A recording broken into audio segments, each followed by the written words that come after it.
بسم اللہ الرحمن الرحیم قال اللہ تبارک و تعالی فی الکلام المجید و فرقان الحمید باللسان النبی الکریم الامین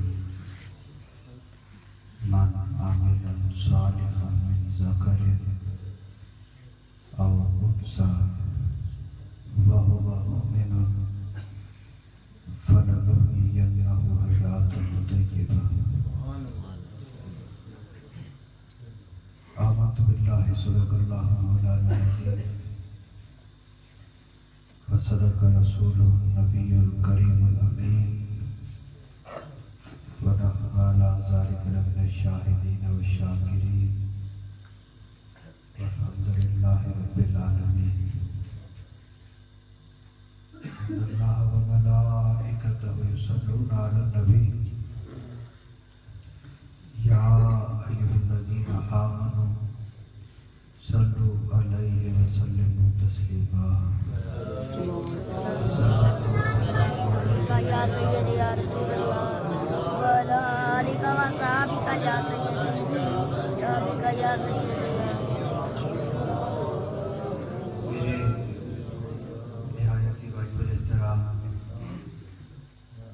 حاضرین سب احترام بزرگوں دوستوں ساتھیوں السلام علیکم ورحمۃ اللہ وبرکاتہ۔ وعلیکم السلام۔ پروردگار عالم کی ذات پاک کا لاکھ لاکھ شکر، ذات پاک نے زندگی میں ایک مرتبہ پھر اب آپ حضرات سے کچھ عرض کرنے کا موقع عطا فرمایا ہے۔ دعا ہے اللہ رب العزت کی حضور اللہ رب العزت ہم سب کو حق بات کہنے کی، حق بات سننے کی اور حق بات پہ عمل کرنے کی توفیق عطا فرمائے۔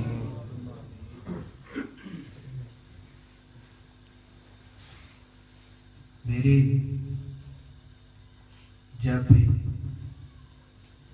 آپ حضرات سے ملاقات ہوئی، میری ایک ہی زندگی کی کوشش ہوتی ہے کہ جب بھی سفر کروں اپنے دوستوں کے پاس جاؤں تو اپنے دوستوں کے عقیدوں کی اصلاح کر سکوں، اپنے دوستوں کے عقیدوں کی اصلاح کر سکوں۔ جو میں حق سمجھتا ہوں میں کبھی مصلحتوں کا خیال نہیں رکھا، مولوی کیا کہیں گے یا دوست کیا کہیں گے، میں جو حق سمجھتا ہوں وہ بیان کر دیتا ہوں، کیونکہ میرا یہ عقیدہ ہے اللہ کی بارگاہ میں جو قبول ہوتی ہے وہ انسان کا اخلاص ہوتا ہے۔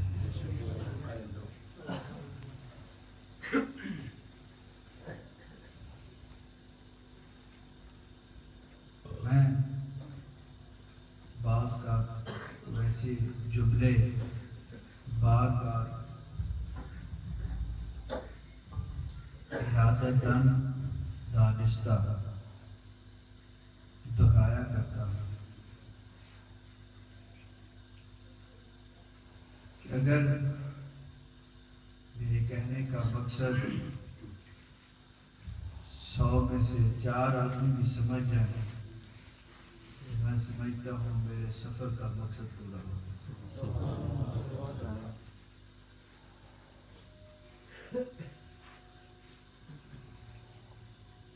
اللہ رب العزت نے اپنی کتاب مبین میں ارشاد فرمایا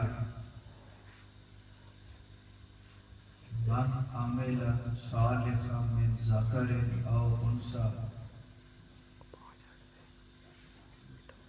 کوئی بھی اچھا کام کرے، مرد ہو یا عورت، اللہ کریم نے یہ تخصیص نہیں فرمائی کہ مرد اچھا کام کرے، یہ نہیں فرمایا کہ صرف عورتیں اچھا کام کریں، فرمایا کوئی بھی اچھا کام کرے، کوئی بھی اچھا کام کرے، مرد ہو یا عورت۔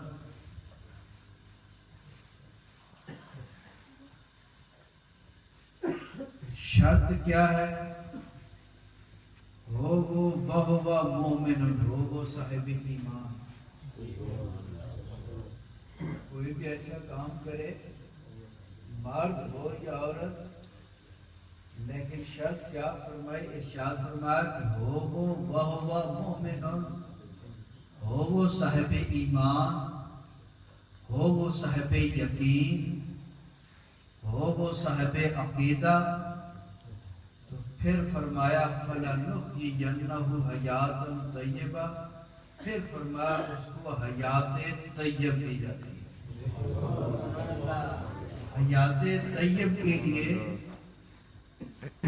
عمل صالح کے ساتھ صاحب ایمان ہونا، صاحب عقیدہ ہونا میرے رب نے شرط لگا دیا۔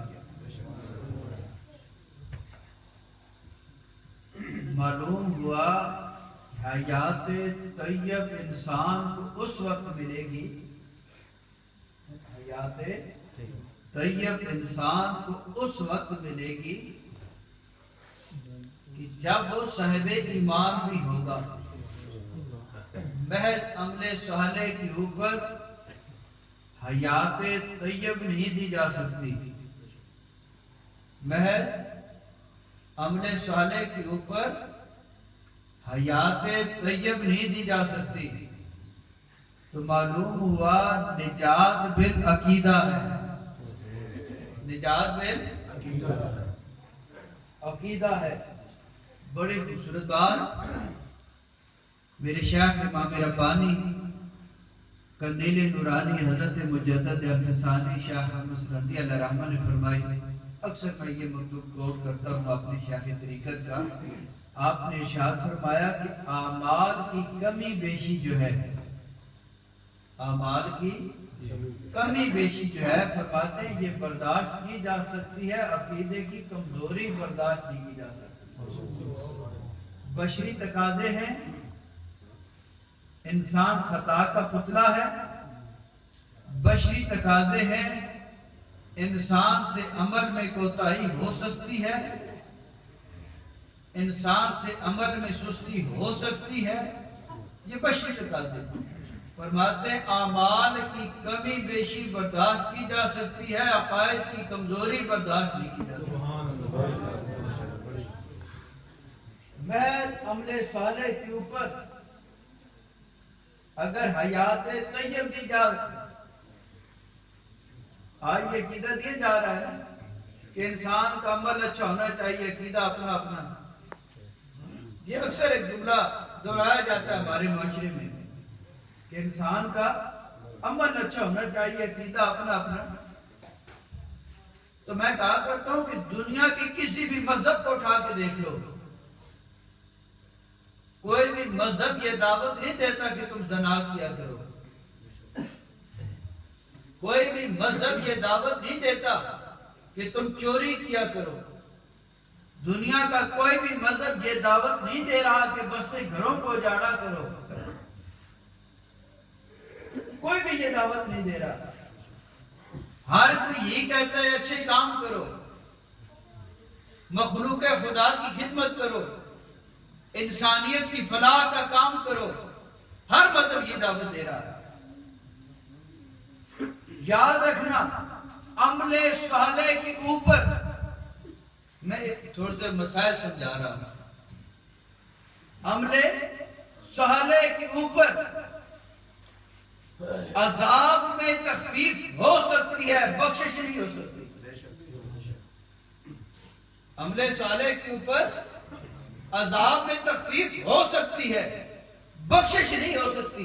بخشش کے لیے صاحب ایمان ہونا، صاحب عقیدہ ہونا ضروری ہے. اور اس کے اوپر یہ دلیل موجود ہے کہ جب ابو لہب مر گیا، کچھ دنوں بعد کسی نے اس کو خواب میں دیکھا، پوچھا سناؤ سردار جی کیسے گزر رہی ہے؟ کہنے لگا بڑی تکلیف میں ہوں، بڑی تکلیف میں ہوں، اذیت سے دوچار ہوں. ہاں، جس انگل سے میں نے اپنے بھتیجے محمد کی پیدائش کی خوشی میں اپنی لونڈی صوفیہ کو آزاد کر دیا تھا، جب اس انگل کو اپنے منہ کے اندر رکھتا ہوں تھوڑا سا سکون مل جاتا ہے، تھوڑا سا سکون مل جاتا ہے. معلوم ہوا اچھے اعمال قرآن پاک کے اندر ہے کہ یہ جو ستارہ پرست ہیں، سورج کی پوجا کرنے والے ہیں، آگ کی پرستش کرنے والے ہیں، بتوں کے آگے جھکنے والے ہیں، سب کا اللہ کا حاضر موجود ہے. اس کا کیا مطلب؟ یعنی کوئی بھی اچھا کام کرے، اچھے عمل کے ذریعے عذاب میں تخفیف ہو سکتی ہے، عذاب میں تخفیف ہو سکتی ہے. بخشش نہیں، بخشش کے لیے صاحب ایمان ہونا، صاحب عقیدہ ہونا، صاحب ایمان ہونا ضروری ہے. حیات طیب کے لیے صاحب ایمان ہونا میرے رب نے شرط لگا دی. نعرہ تکبیر، اللہ اکبر، نعرہ رسالت، یا اللہ، نعرہ حیدری، یا علی، مستان عالیہ چورہ شریف زندہ باد. ایمان کیا ہے؟ کہ جس کے بعد انسان کو جا کر حیات طیب ملتی ہے. ایمان کس کو کہتے ہیں؟ میرے آقا علیہ الصلوۃ والتسلیم سے ایمان کے بارے میں پوچھا گیا، یا رسول اللہ ایمان کس کو کہتے ہیں، کب مکمل ہوتا ہے؟ میرے آقا علیہ السلام نے فرمایا لا یؤمن احدکم حتی اکون احب الیہ من ولدی ووالدی والناس اجمعین. تم میں سے کوئی شخص اس وقت تک مومن نہیں ہو سکتا جب تک میں اس کے نزدیک اس کے ماں باپ سے ہر چیز سے بڑھ کر پیارا نہ ہو. جب تک میں اس کے نزدیک اس کے ماں باپ سے ہر چیز سے بڑھ کر پیارا نہ ہو تو انسان مومن ہی نہیں ہو سکتا. حضرت ابو بکر صدیق رضی اللہ تعالیٰ عنہ بیٹھے ہوئے ہیں، آپ کے بیٹے حضرت عبد الرحمن بھی بیٹھے ہوئے ہیں. پہلی جنگوں کی قصے شروع ہو گئے. بیٹے کہنے لگا ابو جی فلاں جنگ میں آپ کئی بار میری تلوار کی زد میں آئے، جی چاہتا تھا کہ میں آپ کا سر قلم کر دوں، پھر سوچتا تھا آپ جیسے بھی ہیں میرے باپ ہیں، آپ کو اپنا باپ سمجھ کر چھوڑ دیا کرتا. میرے آقا سیدنا صدیق اکبر رضی اللہ تعالیٰ عنہ کی آنکھوں سے آنسو آ گئے. آپ نے ارشاد فرمایا بیٹا تو نے مجھے اس لیے چھوڑ دیا تھا کہ میں تیرا باپ، خدا کی قسم اگر تو میری تلوار کی زد میں آ جاتا میں یہ نہ دیکھتا کہ تو میرا بیٹا ہے، میں یہ دیکھتا تو میرے آقا و مولا محمد مصطفیٰ کا گستاخ. یہ نہ دیکھتا کہ تو میرا بیٹا ہے، یہ دیکھتا کہ تو میرے آقا کریم کا گستاخ ہے. سیدنا عمر فاروق رضی اللہ تعالیٰ عنہ میرے آقا علیہ السلام کی بارگاہ میں بیٹھے ہوئے تھے. میرے سرکار نے فرمایا وہ عمر کہ جن کے بارے میں میرے آقا علیہ السلام نے ارشاد فرمایا اول من فتح الباب الکعبہ دیوا ہوا عمر، فرمایا سب سے پہلے باب کعبہ کو کھولنے والا میرا عمر ہے. اور فرمایا اگر میرے بعد نبی ہوتا تو عمر ہوتا، میرے بعد اگر نبی ہوتا عمر ہوتا. حضرت عمر مراد رسول، سارے صحابہ میرے حضور کے مرید ہیں، عمر میرے حضور کی مراد ہے. سارے صحابہ میرے حضور کے مرید ہیں، عمر میرے حضور کی مراد ہے. اللہ کے حضور عرض کی پروردگار عمر ابن خطاب یا عمر ابن حشام میں سے کسی ایک کو مسلمان کر دے. عمر ابن خطاب یا عمر ابن حشام میں سے کسی ایک کو مسلمان کر دے. یہ میرے حضور کی دعا سے اسلام قبول، یہ میرے حضور کی مراد ہے. میرے سرکار نے فرمایا عمر کتنی محبت ہے تجھے میرے ساتھ. عرض کی یا رسول اللہ مجھے دنیا کی ہر چیز سے بڑھ کر سوائے اپنے ماں باپ اور اپنی جان کی ہر چیز سے بڑھ کر پیارے ہیں. میرے آقا علیہ السلام نے ارشاد فرمایا عمر تیرا ایمان مکمل ہے. عمر تیرا ایمان. وقت گزرا، پھر پوچھا عمر میرے ساتھ کتنی محبت ہے، کتنا پیار ہے. میرے آقا سیدنا عمر فاروق رضی اللہ تعالیٰ عنہ کی آنکھوں سے آنسو آ گئے. عرض کی یا رسول اللہ مجھے دنیا کی ہر چیز سے بڑھ کر، ماں باپ سے بڑھ کر، حتیٰ کہ عمر کو اپنی جان کی قسم یا رسول اللہ مجھے اپنی جان سے بھی بڑھ کر پیارے ہیں. نعرہ تکبیر. میرے آقا علیہ السلام نے ارشاد فرمایا عمر اب تیرے ایمان مکمل. میرے آقا علیہ السلام نے ارشاد فرمایا عمر اب تیرا ایمان مکمل ہوا ہے. ایمان نام ہے دنیا کی ہر چیز سے بڑھ کر، ماں باپ سے بڑھ کر، اولاد سے بڑھ کر، اپنی جان سے بڑھ کر میرے سرور کائنات سے پیار کرنا. یہ ایمان ہے، یہ ایمان ہے. دوستو یاد رکھنا ہمارے ایمان کی بنیاد رسالت ہے. ہمارے ایمان کی بنیاد آج رسالت در جہاں تک دین ماں، آج رسالت دین ماں آئین ماں. رسالت ہی ہمارے جان کے تکوین کا باعث ہے. میرے آقا علیہ السلام نے ارشاد فرمایا لولاک لما خلقت الافلاک،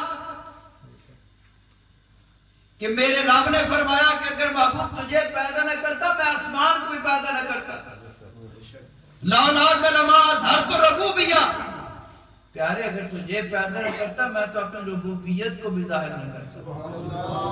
اگر ارض و سما کی محفل میں لولاک لما کا شور نہ ہو، یہ رنگ نہ ہو گلزاروں میں، یہ نور نہ ہو سیاروں. ہمارے ایمان کی بنیاد رسالت ہے. ایمان پر رسالت ہے. میرے شیخ امام ربانی حضرت مجدد افسانی شیخ احمد سرندی بڑی خوبصورت بات فرمائی. آپ فرماتے ہیں من خدا را بھی پرستیں کیوں رب محمد، میں پروردگار عالم کی پرست اس لیے کرتا ہوں کہ میرے محمد کا رب ہے. اگر حضور کی ذات نہ ہوتی، اگر حضور کی ذات نہ ہوتی ہمیں کیا معلوم تھا کہ رب کون ہے. اگر حضور کی ذات نہ ہوتی آج ہم اپنے تراشے ہوئے ہاتھوں کے تراشے ہوئے بتوں کے سامنے سجدے ریز ہو رہی ہوتے. اگر حضور کی ذات نہ ہوتی آج ہم آگ کے آگے سجدے ریز ہو رہے ہوتے. آج ہم درختوں کے آگے سجدہ ریز ہو رہے ہوتے. آج ہم سورج کے سامنے سجدہ ریز ہو رہے ہوتے. یہ میرے مصطفیٰ کریم کی ذات ہے کہ جس نے ہمیں اندھیروں سے نکال کر روشنی میں کھڑا کر دیا. ہم ناواقف ناآشنا زیادہ منزل تھے. یہ میرے حضور کے قدموں کی برکت کہ جس نے ہمیں منزل آشنا کر دیا. ہمیں خدا کا پتہ چلا تو بحوالہ رسول پتہ چلا. ہمیں خدا کا پتہ چلا بحوالہ رسول پتہ چلا. ایمان کیا ہے زندگی کے، اور میرے رب نے جو ایمان کے بارے میں ارشاد فرمایا، میرے رب نے فرمایا ایمان، فرمایا فلا و رب کا، اے محبوب تمہارے رب کی قسم، تمہارے رب کی قسم، فلا و رب کا لا یؤمنون حتی یحکموک فیما شجر بینہم. محبوب تمہارے رب کی قسم کی اس وقت تک مومن ہی نہیں ہو سکتے جب تک زندگی کے ہر معاملے میں تجھے اپنا حاکم نہ تسلیم کرے. زندگی کے ہر معاملے میں رسول اللہ صلی اللہ علیہ وسلم کو اپنا حاکم تسلیم کرنا یہ ایمان ہے. میں اکثر ایک بات کہا کرتا ہوں، ہمارا کسی مقطع فکر سے یہ اختلاف نہیں ہے کہ یہ پیروں کو نہیں مانتے. ہمارا کسی مقطع فکر سے یہ اختلاف نہیں ہے کہ یہ 11ویں شریف نہیں کرتے.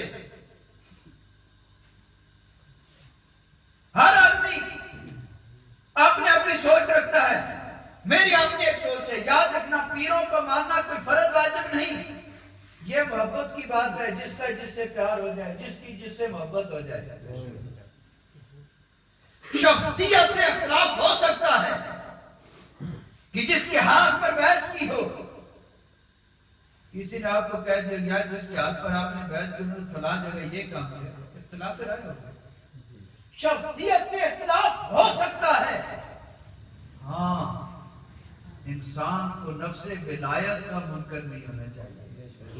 ہمارا ان کے ساتھ یہ اختلاف نہیں کہ یہ پیروں کو نہیں مانتے. ہمارا ان کے ساتھ اختلاف مقام ولایت کے اوپر ہے کہ جب ہم کسی ولایت کا ذکر کرتے ہیں تو کہتے ہیں جی عقل نہیں مانتا. شاہ صاحب نے, پیر صاحب نے, مولوی صاحب نے عجیب بات سنا دی, عقل نہیں مانتا. یہ کیسے ہو سکتا ہے؟ میں کہتا ہوں کہ جو چیز احاطہ عقل میں آ جائے, جو چیز احاطہ عقل میں آ جائے وہ ولایت کیسی ہے؟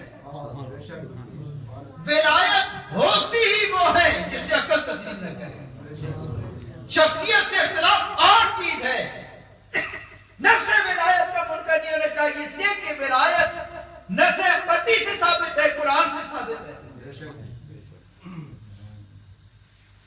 حضرت سلمان علیہ نبینا کا دربار ہے. آپ نے فرمایا مجھے تخت بلقیس چاہیے, مجھے تخت بلقیس چاہیے. ایک کھڑا ہو گیا, کہنے لگا غلام حضور میں لے آتا ہوں. دربار برخاست ہو, دوبارہ دربار لگے گا یا تخت موجود ہو. آپ نے فرمایا مجھے اس سے بھی جلدی چاہیے. آپ کو معلوم تھا کہ امت کے غلاموں میں ایسی طاقت موجود ہے.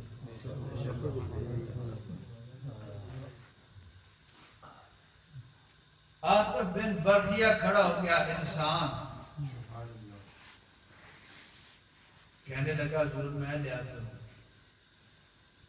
میلوں دور ہے, منو وزنی ہے, منوں کے حساب سے وزنی ہے, میلوں دور ہے. اور ملکہ کا تخت ہے, کسی جنگل میں نہیں پڑا ہوا, محل کے اندر ہے. ملکہ وہاں سے نکل پڑی ہے. اب محل کو تالے لگے ہوئے ہیں. کہنے لگا حضور میں لے آتا ہوں. فرمایا کتنی دیر میں؟ جی آنکھ چھپکنے سے پہلے جاؤ. آنکھ چھپکنے سے پہلے جہاں ہوگا.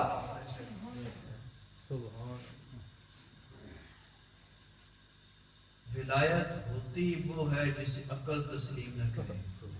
عقل ولی کے ہاتھ سے ہو کرامت ہے, ولی کے ہاتھ سے ہو کرامت ہے. میرے دادا جی رحمۃ اللہ علیہ سوکھے کی منڈی بیٹھے ہوئے جانے لگے. چودھری متولی خان آج بھی اس کے پوتے موجود ہیں, وہ بچے بھی موجود ہیں. کافی سارے دوست یہ واقف بھی ہیں ان کے گھروں کے بھی. آفو شوکت صاحب وہاں کافی ٹھہرتے تھے اور ان کے ساتھ بھی کافی دوست جائے ہوئے ہیں. حضرت صاحب رحمۃ اللہ علیہ جانے لگے. چودھری متولی اٹھ کر حضرت صاحب نے پاؤں پکڑ کہنے لگا حضرت صاحب بعد میں اللہ میرے اس نوکر کو بیٹا دے. اب نوکر کی عمر 90 سال کے راؤنڈ اباؤٹ, بیوی کی عمر 70 سال کے راؤنڈ اباؤٹ. 50 سال کے بعد سائنس عاجز آ جاتی ہے, عورت بچہ پیدا کرنے کی صلاحیت سے معلوم ہو جاتی ہے. کہنے لگا حضرت صاحب دعا فرمائے اللہ اس کو بیٹا دے. واس پڑا, کہنے لگا حضرت صاحب چودھری مذاق کرتا ہے, پتہ نہیں دوبارہ آپ آئیں گے میں ہوں گا کہ نہیں. آپ دعا فرمائے اللہ میرا خاتمہ ایمان پہ کرے. چودھری کہنے لگا نہیں حضرت صاحب جانا دے گھر سے پتر ہوتے رہتے, پیران کا کمال کیے مزے تھے پتر ہے. جب اس نے یہ گفتگو کی حضرت صاحب دلال میں آ گیا. آپ نے فرمایا کیا تمہیں رب کی اس چیز کو تسلیم کرنے سے کیا قاصر ہے؟ کیا اگر میرا رب چاہے، میرا رب تو وہ ہے جس نے عیسیٰ روح اللہ کو بغیر باپ کے پیدا کر دیا. میرا رب تو وہ ہے جس نے آدم علیہ نبی اللہ کو بغیر ماں اور باپ کے پیدا کر دیا. آپ نے ارشاد فرمایا یاد رکھنا یہ میرے رب کے دست قدرت سے باہر نہیں. فقیر دعا کر کے جا رہا ہے اللہ اسے بیٹا دے گا. اور یاد رکھنا اور اس کی نشانی یہ ہوگی اگر میری دعا سے ہوا تو اس کا کان کٹا ہوا ہوگا. اس کا کان کٹا ہوا ہوگا. حضرت صاحب دعا کر کے چلے گئے. 70 سال کی بوڑھی عورت عصا کے بعد چلنے والی. تھوڑا پڑوس ہے سکھے کی منڈی. عصا کے بل چلنے والی 6 ماہ بعد عورتوں نے مذاق کرنا شروع کر دیا. 9 ماہ گزرے اللہ نے اسے بیٹا دیا اور اس کا کان کٹا ہوا تھا. ارے ولایت ہوتی وہ ہے جسے عقل تسلیم نہ کرے. ولی کے ہاتھ سے ہو تو کرامت، نبی کے ہاتھ سے ہو تو معجزہ. میرے سرور کائنات جا رہے ہیں، صحابی ساتھ ہیں. ایک اعرابی دوڑا دوڑا ہے، کہنے لگا ہے محمد میں تیرا کلمہ پڑھ لوں گا اگر وہ درخت چل کر تیرے پاس آ جائے. میں حضور کا میلاد نہیں جان کر رہا ہوں، یہ نہ کہنا کہ آج مضمون اور میلاد ہی ہے. وہ درخت چل کر آپ کے قدموں میں آ جائے میں آپ کا کلمہ پڑھ لوں گا. میرے آقا علیہ السلام نے فرمایا اس درخت کو میں بلاؤں تو کمال کیسا، اس درخت کو میں اشارہ کروں تو کمال کیا ہے. تو اسے میرا پیغام دے دے، تو اسے میرا پیغام دے دے. اب اسے رابی نے میرے مصطفیٰ کریم کا پیغام دیا. درخت کو کہنے لگا کہ محمد بلا رہے ہیں. جب درخت نے میرے سرور کائنات کا نام سنا، حدیث پاک میں آتا ہے وہ درخت جڑیں کھینچتا ہوا میرے سرور کائنات کی بارگاہ میں. میرے آقا علیہ السلام کی حدیث مبارکہ آپ نے فرمایا کافر جن اور کافر انسان کے علاوہ کائنات کا ذرہ ذرہ مجھے جانتا ہے کہ انی رسول اللہ میں اللہ کا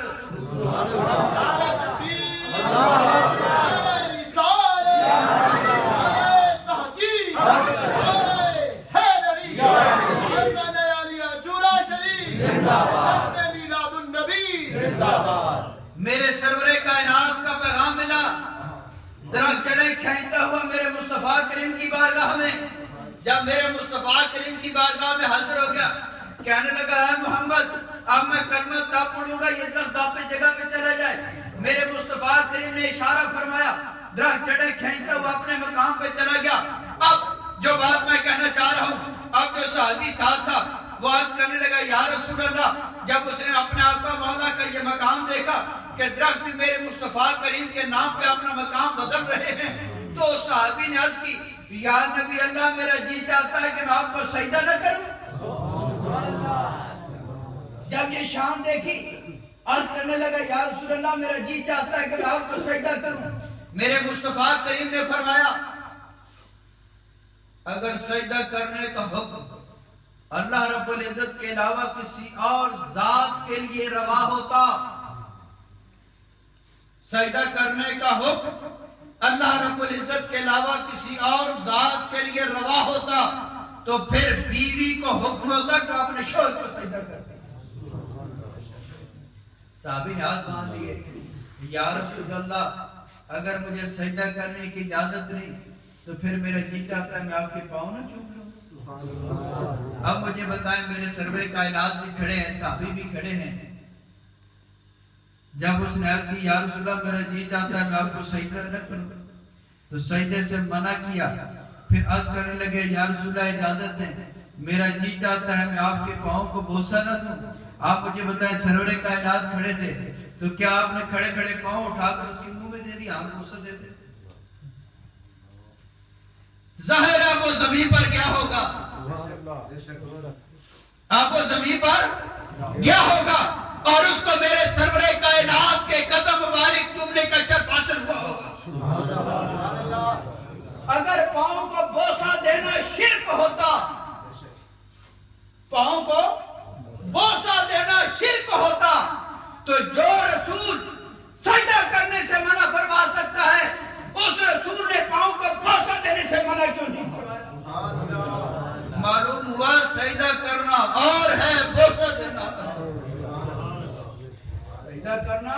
اور ہے بوسہ دینا فتح مکہ کا موقع. یہ بڑے شرک کے مسئلے چل گئے.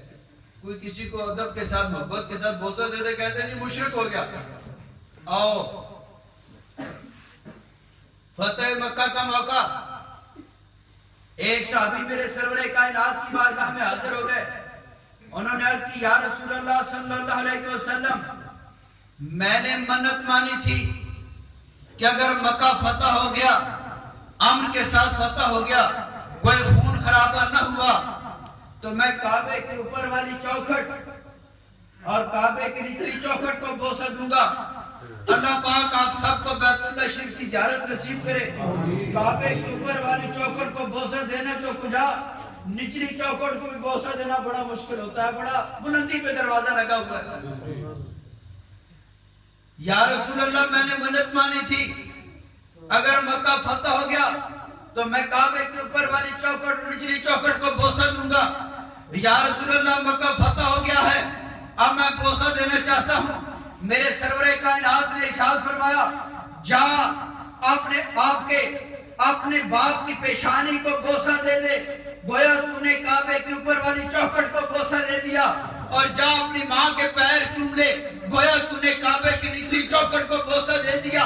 جب میرے سرور کائنات نے یہ ارشاد فرمایا تو صحابی وجد میں آ گئے اور ایک صحابی نے عرض کی یا رسول اللہ یہ تو بڑا خوش نصیب ہے کہ جس کے ماں باپ زندہ, لیکن یا نبی اللہ جس کے ماں باپ پردہ کر گئے ہوں وہ کیا کرے. میرے سرور کائنات نے فرمایا وہ جا کر باپ کی قبر کا سرہانہ اور ماں کی قبر کا پیر والا حصہ چوم لے. اپنے کعبے کے اوپر والی چوکھٹ اور نچلی چوکھٹ کو بوسہ دے.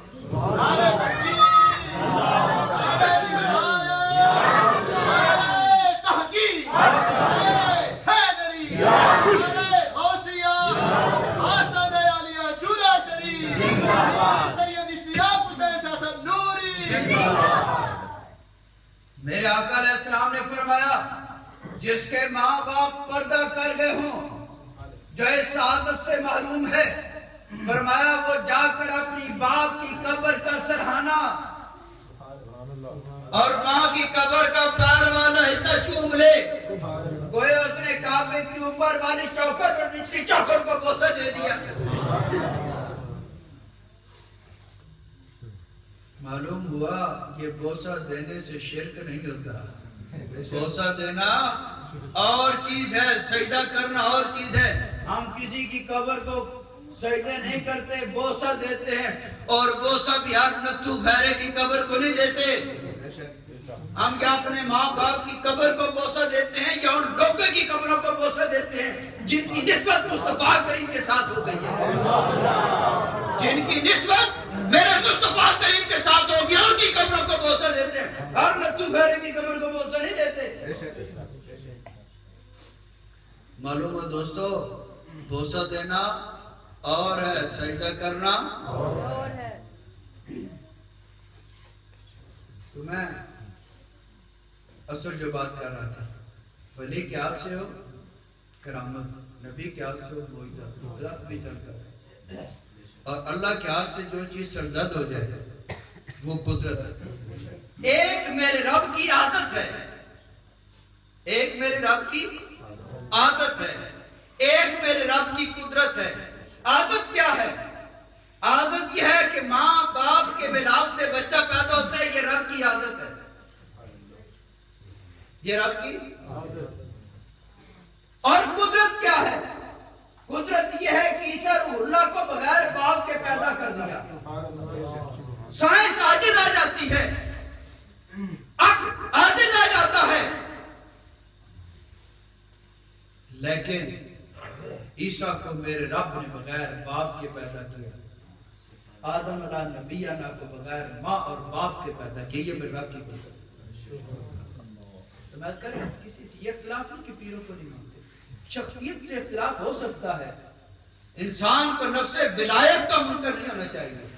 اور ہمارا کسی سے یہ بھی اختلاف نہیں کہ یہ 11ویں شریف نہیں کرتے. 11ویں شریف کرنا بھی کوئی فرض واجب نہیں, یہ محبت ہے. اگر کوئی بار بنائے محبت حضور سیدنا شیخ عبد القادر جیلانی علیہ رحمہ کو اصالہ ثواب کرتا ہے, کہ آپ آل رسول ہیں، اولاد نبی ہیں، اور آپ کی دینی خدمات کی وجہ سے آج ہمیں کلمہ پڑھنا نصیب ہوا. اگر اس محبت سے کوئی سالے ثواب کر دے تو ٹھیک، نہ کرے گا تو گناہگار نہیں ہوگا. گناہگار ہوگا تو کافر بھی نہیں ہوگا، نہ گناہگار ہوگا. ہاں ایک اچھی رسم ہے، اسے منع نہیں کرنا چاہتا. اگر کوئی نہیں کرتا نہ کرے، دوسروں کو روکنا نہیں چاہیے، اس لیے کہ یہ کیا ہے؟ یہ ایصال ثواب ہے. 11ویں شریف کیا ہے؟ ایصال ثواب ہے. اور ایصال ثواب ہر وہ کام جس کی اصل شرع میں موجود ہو، شرع سے ثابت ہو، وہ چیز جائز ہوتی ہے. ان سب کی اصل کیا ہے؟ 11ویں شریف ہے یا کوئی بھی ہم 40واں کرتے ہیں، 10واں کرتے ہیں، ان سب کی اصل کیا ہے؟ ایصال ثواب. اور ایصال ثواب شرع میں موجود ہے. والذین جاءوا من بعدہم یقولون ربنا اغفر لنا ولاخواننا الذین سبقونا بالایمان. جو لوگ بعد میں کہتے ہیں ہمارے رب ہماری مغفرت فرما، ہمارے ان بھائیوں کی بھی مغفرت فرما جو ہم سے پہلے حالت ایمان میں چلے گئے. اب کہتے مر گیا وہ جانے اور اس کا عمل جانے. میں کہتا ہوں اگر وہ جانے اور اس کی عمل جانے پھر نماز جنازہ کیوں پڑھتے ہو؟ اب وہ جانے اور اس کے عمل جانے، نماز جنازہ کیوں پڑھتے ہو؟ نماز جنازہ پڑھے اس لیے جاتا ہے اس کا میت کو فائدہ پہنچتا ہے. اگر میت کو فائدہ نہ پہنچا میرے کریم آقا کبھی یہ بیتو کی رسم جاری نہ فرماتے. آپ حکم فرما سکتے ٹھیک ہے مر گیا گڑک ہو تو زیر زمین کا. نماز کے اندر ہم یہ دعا مانگتے ہیں رب اجعلنی مقیم الصلاۃ ومن ذریتی ربنا وتقبل دعا ربنا اغفر لی ولوالدی وللمؤمنین یوم یقوم الحساب. پروردگار ہماری مغفرت فرما، ہمارے ماں باپ کی مغفرت فرما، تمام مومنین و مومنات کی مغفرت فرما. نماز کے اندر ہم یہ دعا مانگ رہے ہیں اور جب سلام پھیرا پھر کہتے ہیں جی ہمارے پڑھنے سے تو جانے والے کوئی فائدہ نہیں، وہ جانے اور اس کے عمل جانے. اگر وہ جانے اور اس کے عمل جانے نماز کے اندر یہ دعا کیوں مانگ رہے ہو؟ اللہ نے ہدایت نصیب فرمائی. ہمارے پڑھنے سے جانے والے کو فائدہ پر ہم اپنے مضمون کی طرف آتے ہیں. ہمارا کسی سے یہ اختلاف نہیں کہ یہ پیروں کو نہیں مانگتے، ہمارا کسی سے یہ اختلاف نہیں کہ یہ 11ویں شریف نہیں کرتے. ہمارا اختلاف مقام رسالت ہے. ہمارا اختلاف مقام رسالت ہے اور رسالت ہمارے ایمان کی بنیاد ہے. رسالت ہمارے ایمان کی وَمِنَ النَّاسِ مَن يَقُولُ آمَنَّا بِاللَّهِ وَبِالْيَوْمِ الْآخِرِ وَمَا هُمْ بِمُؤْمِنِينَ. لوگوں میں کچھ لوگ ایسے جو کہتے ہیں ہم ایمان لائے اللہ پر، ہم ایمان لائے وَبِالْيَوْمِ الْآخِرِ اور آخرت پر، مگر میرے رب نے فرمایا وَمَا هُمْ بِمُؤْمِنِينَ، مگر یہ ایمان والے نہیں ہو سکتے. مولا تیرے اوپر بھی ایمان لے آئے، قیامت کے اوپر بھی ایمان لے آئے، پھر بھی مومن نہیں. مومن کب ہوں گے؟ تو میرے رب نے فرمایا فَلَا وَرَبِّكَ لَا يُؤْمِنُونَ حَتَّىٰ يُحَكِّمُوكَ فِيمَا شَجَرَ بَيْنَهُمْ. محبوب تمہارے رب کی قسم کہ اس وقت تک مومن نہیں ہو سکتے جب تک زندگی کے ہر معاملے میں تجھے اپنا حاکم نہ تسلیم کرنا. زندگی کے ہر معاملے میں رسول اللہ کو اپنا حاکم تسلیم کرنا یہ ایمان ہے. ایمان زندگی کے ہر معاملے میں رسول اللہ صلی اللہ علیہ وسلم کو اپنا حاکم تسلیم کریں پھر جا کر آپ مومن ہوں گے. اور ایمان کی تشریح ہر کوئی اپنے اپنے زاویے سے اپنے اپنی سوچ میں فکر کے مطابق کیا کرتا ہے. میں ایمان کی جو تشریح کرتا ہوں میں کہتا ہوں ایمان میرے سرور کائنات کی نسبتوں کے احترام کا نام ایمان ہے.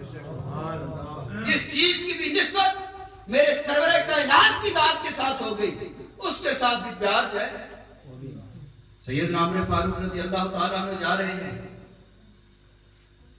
میرے آقا حسین چاہ رہے ننھے ننھے قدموں سے چل رہے.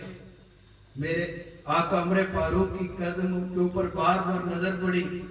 میرے آقا حسین نے اپنی نگاہ دل نواز اٹھائی. فرمایا امیر المومنین کیا وجہ ہے؟ بار بار میرے پیروں کی طرف کیوں دیکھ رہے ہو؟ میرے آقا عمر نے فرمایا میرے شہزادے یہ تیرے پیر ہی ہیں جن کی بدولت عمر کو ایمان نصیب ہوا ہے۔ یہ تیرے پیر ہی ہیں جن کی بدولت عمر کو ایمان نصیب ہوا ہے۔ میرے آقا حسین جا رہے ہیں، پیچھے پیچھے یہودی جا رہا ہے، بڑے محبت کے ساتھ میرے آقا حسین کا چلنا دیکھ رہا ہے کہ کتنی خوبصورت چال ہے، پاؤں کی طرف دیکھ رہا ہے۔ میرے آقا مولا کی نگاہ اس یہودی کے اوپر پڑ گئی۔ آپ نے فرمایا میرے غلاموں یاد رکھنا، یہ میرے نوازے کو محبت کے ساتھ یہودی دیکھ رہا ہے، یاد رکھنا یہ یہودی بے ایمان نہیں بن سکتا، یہ یہودی بے ایمان نہیں بن سکتا، یہ میرے نوازے سے محبت رکھ رہا ہے۔ بات محبت اور نسبت کی ہے۔ مجنو پائے سب کو سیدھا مجنو خلق گفتائی چبود گفت مجنو کہے در کوئی لالا رفتاس۔ کسی نے مجنو کو دیکھا کہ ایک کتے کے پاؤں کو بوسے دے رہا ہے، اس نے کہا مجنو کیا کر رہا ہے؟ یہ تو نجس ہے، یہ تو ناپاک ہے، کس کے پاؤں کو بوسے دے رہا؟ اس نے کہا میں اس کے پاؤں کو بوسے نہیں دے رہا، میں تو لیلا کی گلیوں کی خاک کو بوسے دے رہا ہوں۔ یہ کہے در کوئی لیلا رفتار، جو کبھی کبھی میری لیلا کی گلی سے گزرتا میں اس کی خاک کو بوسے دے رہا ہوں۔ ایمان میرے سرور کائنات کی نسبتوں کے احترام کا نام ہے۔ تو میں مضمون کو سمیٹتا ہوں، تو میں کہہ رہا تھا میرے رب نے فرمایا کوئی بھی اچھا کام کرے، کوئی بھی اچھا کام کرے، مرد ہو یا عورت، لیکن شرط یہ ہے کہ ہو وہ صاحب ایمان، ہو وہ صاحب عقیدہ۔ تو پھر فرمایا فَلَنُحْيِيَنَّهُ حَيَاةً طَيِّبَةً، پھر اسے حیات طیب دی جاتی ہے۔ حیات طیب کے لیے محض عمل صالح سے بات نہیں بنتی، عمل صالح کے ساتھ جب انسان صاحب ایمان ہوگا، صاحب عقیدہ ہوگا، تو پھر اسے حیات طیب ملتی ہے۔ اور یہ حیات طیب کیا ہے؟ قربان ہوں، حضرت شاہ تبریز حضرت دہلوی رحمۃ اللہ علیہ فرماتے ہیں میں ایک رات سویا ہوا تھا، باہر باد و باران کا سلسلہ تھا، تیز بارش اور آندھی چل رہی تھی، میرے دروازے کی زنجیر نے ہلنا شروع کیا، دروازے کو کھٹک سی محسوس ہوئی، میں نے سوچا باہر بارش کی وجہ سے، آندھی کی وجہ سے زنجیر ہل رہی ہے۔ فرماتے ہیں ماں نے احساس ہوا نانا یہ تو کوئی انسان دستک دے رہا ہے، انسان دروازہ کھٹکھٹا رہا ہے۔ فرماتا ہے میں اٹھا، دروازہ کھولا، آپ رات 1-2 کا ٹائم ہے، 1-2 بجے جب میں نے دروازہ کھولا تو شدید بارش میں کیا دیکھتا ہوں، ایک سفید لباس میں ملبوس عورت کھڑی ہے۔ شاہ صاحب پریشان ہو گئے کہ یہ میرے اوپر کوئی امتحان آ گیا، محلے والوں نے سازش کر دی، اس عورت کو میرے دروازے پر رات کو بھیج دیا، اب میرے خلاف کوئی پلان تیار ہو گیا، کوئی سازش تیار ہوگی۔ شاہ صاحب کا چہرہ متغیر ہو گیا، آپ پریشان ہو گئے۔ جب پریشان ہوئے وہ عورت کہنے لگی شاہ صاحب آپ پریشان کیوں ہیں؟ آپ نے مجھے پہچانا نہیں؟ شاہ صاحب میں وہ عورت نہیں ہوں جو آپ سمجھ رہے ہیں، شاہ صاحب میں تو وہ عورت ہوں جس کا آپ نے فلاں دن فلاں محلے میں جنازہ پڑھایا تھا، شاہ صاحب میں تو وہ عورت ہوں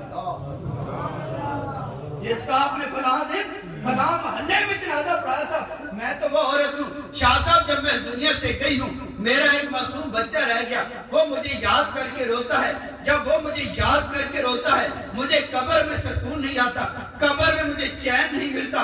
شاہ صاحب میں نے پورے علاقے میں توجہ کی، آپ سے بہتر کوئی شخص نظر نہیں آیا، اس لیے آپ کے پاس آئی ہوں۔ شاہ صاحب آپ میرے گھر جایا کریں اور میرے اس بیٹے کو تسلی دیا کریں۔ تو یہ حیات طیب، یہ کیسی حیات ہے جس کے بارے میں انسان کا شعور کام نہیں کرتا؟ میرے رب نے فرمایا وَلَا تَقُولُوا لِمَن يُقْتَلُ فِي سَبِيلِ اللَّهِ أَمْوَاتٌ بَلْ أَحْيَاءٌ وَلَٰكِن لَّا تَشْعُرُونَ۔ جو لوگ اللہ کے راستے میں مارے جاتے ہیں انہیں مردہ مت کہو، وہ زندہ ہیں، تمہیں ان کی زندگی کا شعور نہیں۔ کہتے جی یہ شہید کے بارے میں ہے۔ اب شہید کون ہوتا ہے؟ شہید کون ہوتا ہے؟ کیا میدان جنگ میں مارے جانے والے شہید ہوتا ہے؟ نہیں۔ میرے آقا علیہ السلام میدان جنگ سے واپس مدینہ شریف آ رہے، مدینہ شریف سے قریب پہنچے، صحابہ کو روک کر آپ نے خطبہ ارشاد فرمایا آپ نے ارشاد فرمایا میرے غلاموں، اے میرے غلاموں یاد رکھنا اب ہم چھوٹے جہاد سے بڑے جہاد کی طرف آ رہے ہیں۔ صحابہ نے عرض کی یا رسول اللہ ہمیں سمجھ نہیں آ رہی، ہمارا علم کمزور، عقل ناقص، یا رسول اللہ وضاحت فرما دیں کہ ہم چھوٹے جہاد سے بڑے جہاد کی طرف آ رہے ہیں۔ یا رسول اللہ ہم تلواروں کی لڑائی لڑ کے آ رہے ہیں، تیروں کی لڑائی لڑ کے آ رہے ہیں، ہمارے بہت سے ساتھی اس دنیا سے پردہ کر گئے۔ یا رسول اللہ کوئی عمر بھر کے لیے معذور ہو گیا، کوئی زخمی ہے، عورتیں بیوہ ہو گئی ہیں، بچیاں یتیم ہو گئی ہیں، یا رسول اللہ کیا یہ چھوٹا جہاد ہے؟ عورتیں بیوہ ہو گئی ہیں، بچیاں یتیم ہو گئی ہیں، ماؤں کی گود خالی ہو گئی ہے، یا رسول اللہ کیا چھوٹا جہاد ہے؟ آپ نے فرمایا ہاں یہ جہاد اصغر ہے، ہاں یہ جہاد صحابہ نے عرض کی پھر جہاد اکبر کیا ہوگا؟ میرے آقا علیہ السلام نے فرمایا اپنے نفس کے خلاف جہاد کرنا یہ جہاد اکبر ہے۔ اپنے نفس کے خلاف جہاد کرنا یہ جہاد اکبر ہے۔ یہ اولیاء کاملین کون ہیں؟ داتا اجمیری کون ہیں؟ سیدنا شیخ عبد القادر جیلانی کون ہیں؟ یہ وہ لوگ ہیں جنہوں نے ساری زندگی اپنے نفس کے خلاف جہاد کیا، اپنی ذاتی خواہشات کو کچلا اور مرضی مولا کے مطابق زندگی بسر کی، اللہ کے حکموں کے سامنے اپنی گردن جھکائے رکھی۔ اگر جہاد اصغر والا زندہ، جہاد اکبر والا پھر درجہ اولا زندہ ہوگا۔ اللہ نے فرمایا کوئی بھی اچھا کام کرے، مرد ہو یا عورت، لیکن شرط یہ ہے ہو وہ صاحب ایمان، ہو وہ صاحب عقیدہ۔ تو جب صاحب عقیدہ ہوگا، عمل صالح بھی ہوں گے، صاحب عقیدہ بھی ہوگا، تو پھر فرمایا جو ان دونوں کے اوپر زندگی بسر کرنے والا ہوگا، عمل صالح بھی رکھتا ہوگا اور صاحب ایمان بھی ہوگا، تو پھر اللہ نے فرمایا اس کو حیات طیب دی جائے گی۔ اللہ پاک ہم سب کو دین اسلام سمجھنے کی توفیق عطا فرمائے۔ میں نے آپ کا بہت زیادہ وقت لیا، اللہ پاک میری اور آپ کی حاضری قبول و منظور فرمائے۔ ختم شریف پڑھیں۔